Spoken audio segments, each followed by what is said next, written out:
Good morning, student. This is Nandita Singh from Lokmanya Tilak School. I am going to explain you chapter 10 of science. The chapter name is Adaptation in Living Organisms.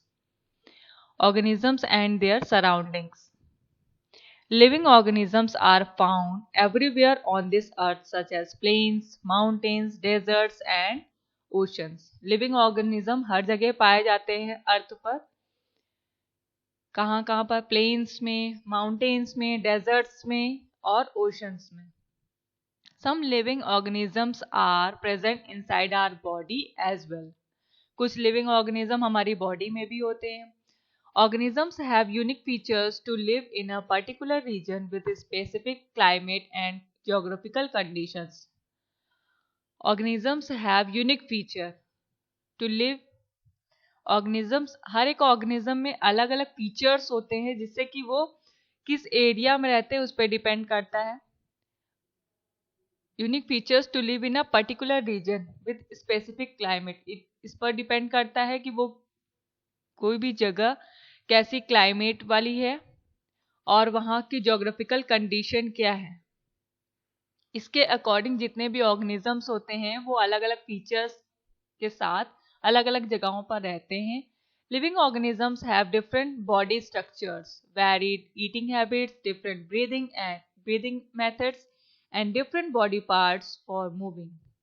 और living organism की body structure जो होता है वो भी different होता है, eating habits भी डिफरेंट होती है, डिफरेंट ब्रीदिंग मेथड्स भी डिफरेंट होते हैं and different body parts for moving. और अलग अलग तरीके के बॉडी पार्ट्स होते हैं हर एक ऑर्गेनिज्म में जिनकी बॉडी अलग अलग तरीके से मूव करती है. Some living organisms develop special features which help them survive better in their local weather conditions. कुछ ऐसे लिविंग ऑर्गेनिज्म होते हैं जो कि स्पेशल फीचर्स डेवलप करते हैं जो कि उनको लोकल वेदर कंडीशंस के अकॉर्डिंग सरवाइव करने में हेल्पफुल होता है. This characteristics of living organism is called adaptation. ये जो कैरेक्टरिस्टिक्स मीन्स विशेषताएं हैं वो लिविंग ऑर्गेनिज्म की. This characteristic of living organism, ये जो विशेषताएं हैं लिविंग ऑर्गेनिजम्स की, इनको हम अडेप्टेशन कहेंगे. You must have also noticed that wherever living organisms are present, non-living things such as air, water and soil are also present. ये आपने नोटिस किया होगा कि जहाँ पर लिविंग ऑर्गेनिज्म रहते हैं वहाँ पर नॉन लिविंग थिंग भी होती हैं, जैसे कि एयर, वाटर, सॉइल भी प्रेजेंट होते हैं. These non-living components are essential for living organism to stay alive. ये जो नॉन लिविंग components होते हैं ये लिविंग ऑर्गेनिज्म को जीवित रहने के लिए हेल्पफुल होते हैं. लिविंग ऑर्गेनिज्म मीन्स ऐसे जीव जंतु जो जिंदा रहते हैं, जिनमें जान होती है. Living organism also depend on other living organism for food and other needs. एक लिविंग ऑर्गेनिज्म दूसरे लिविंग ऑर्गेनिज्म पर भी डिपेंडेंट होते हैं फूड के लिए और अपनी जरूरतों के लिए, नीड्स के लिए.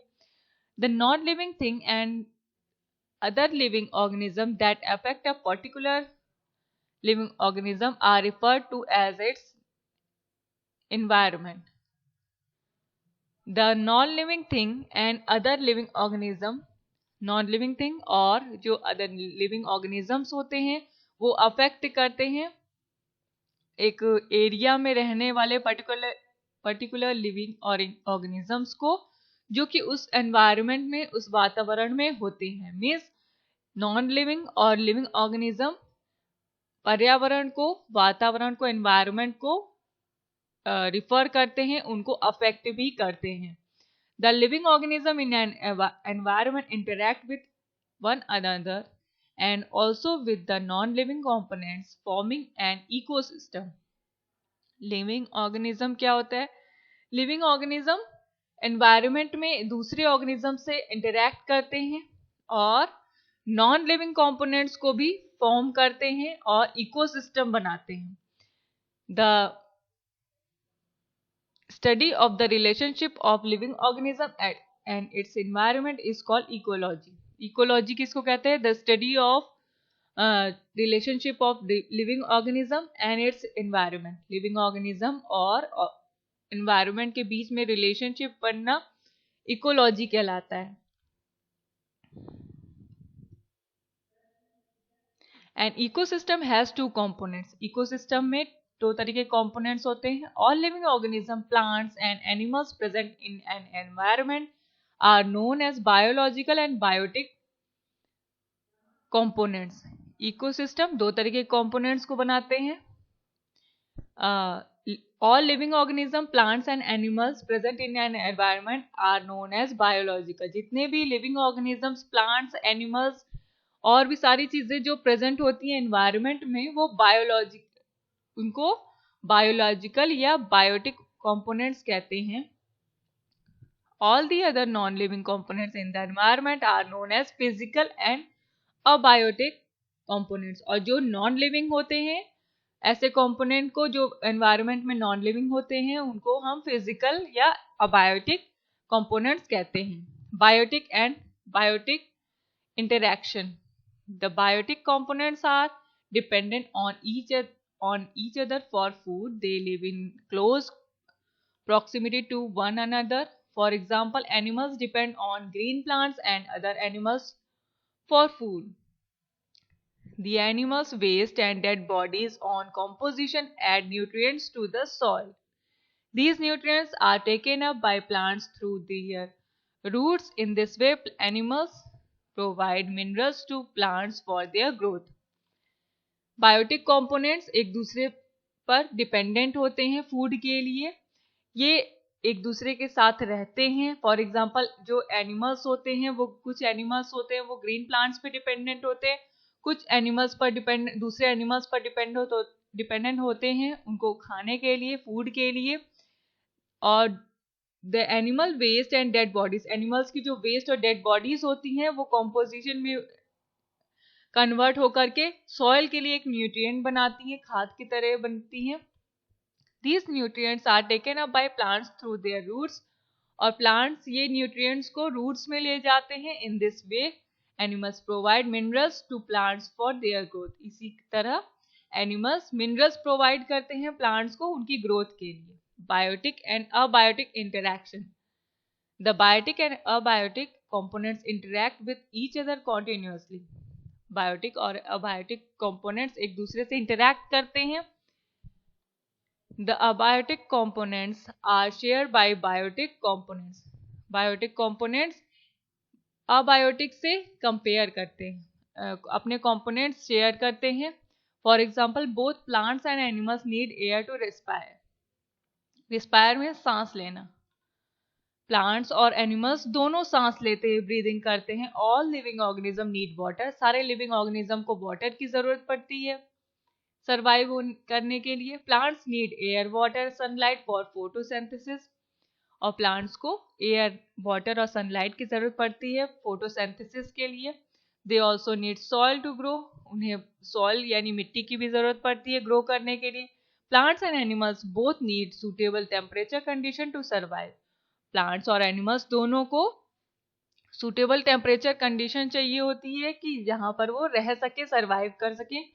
Let us discuss more about habitats, different types of habitats and the different types of plants and animals found there.